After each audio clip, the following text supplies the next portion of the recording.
आणि आता बातमी शेतकऱ्यांच्या कर्जमाफी संदर्भातली। कर्जबाजारीपणाला कंटाळून अहिल्यानगर जिल्ह्यामध्ये शेतकऱ्यांनी सरकारवर नाराजी व्यक्त करत आत्महत्या केली। त्यामुळे कर्जमाफी होणार की नाही असा सवाल शेतकरी करतोय।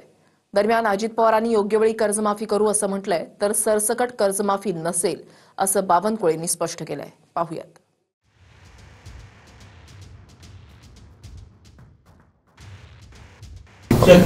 योग्य वेळ आल्यावर योग्य वेळ आल्यावर आम्ही ते करू। अखेर अर्थमंत्री अजित पवारांनी शेतकऱ्यांच्या कर्जमाफीवरून युटर्न घेतलाय आणि योग्य वेळी कर्जमाफी करणार असं म्हटलंय।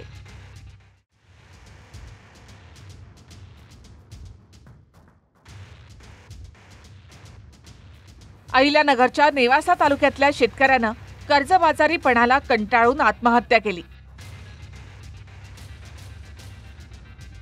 आत्महत्येच्या आधी एक व्हिडिओ त्यांनी शूट केला, ज्यामध्ये बाबासाहेब सरोदे यांनी सरकारवर नाराजी व्यक्त केली। आज ना उद्या कर्जमाफी होईल अशी आशा होती, पण शेतकऱ्यांना दिलेल्या आश्वासनांप्रमाणे कर्जमाफी केली नाही। योग्य वेळी मदत झाली असती तर जगलो असतो, पण आता आत्मविश्वास संपलेला आहे। कर्जबाजारी शेतकरी म्हणून पिळवणूक होते।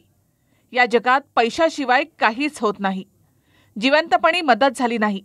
मी मेल्यावर इतर शेतकऱ्यांना तरी मदत करा। आमच्या एकत्रित कुटुंबावरती जवळपास 20 ते 25 लाख एवढं कर्ज आहे, परंतु या सरकारने ही कर्जमाफी न केल्यामुळे माझ्या पतीने आत्महत्या केलेली आहे। कृपया त्यांनी आमच्या कुटुंबातच नाही तर माझ्यासारखे जे इतर शेतकरी कुटुंब आहे पूर्ण महाराष्ट्रामधलं, तर त्यांची कर्जमाफी झालीच पाहिजे, जी माझ्या नवऱ्याची इच्छा अपूर्ण राहिली।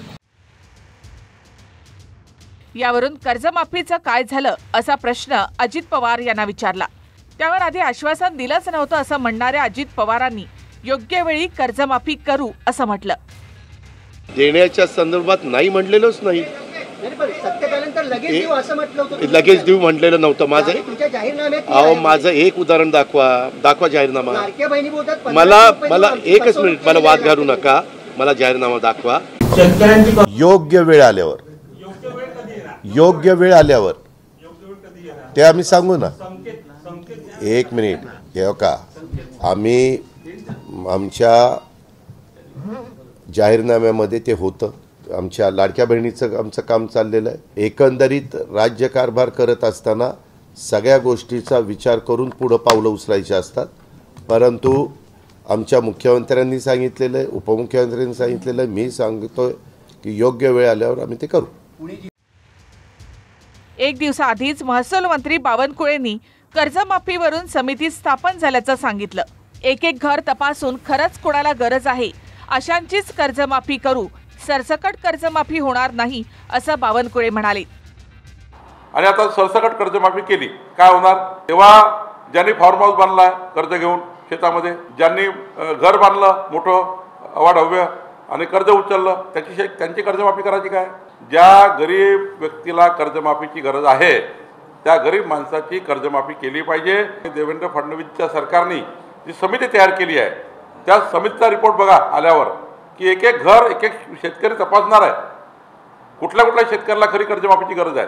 शेतकरी कर्जमाफी अत्यल्प भूधारक ज्या शेतकऱ्याला खरी गरज आहे त्यांचीच झाली पाहिजे, म्हणून याचं सर्वेक्षण करून केलं पाहिजे। प्रत्येक हंगामामध्ये शेतीचं होणारं नुकसान, बँकेचं वाढत जाणारं कर्ज, त्यातच पिकलं तर बाजारभाव नाही, अशा दुहेरी चक्रामध्ये बळीराजा अडकलाय। ही बाब सरकारनं सुद्धा समजून घेतली पाहिजे, पण त्याच वेळी शेतकऱ्यांना विनंती आहे की टोकाचं पाऊल उचलू नका, कारण आत्महत्या हा काही उपाय नाही। अहिल्यानगरहून मनोज गाडेकर आणि पुण्याहून अजिंक्य धायगुडेसह ब्युरो रिपोर्ट TV9 मराठी।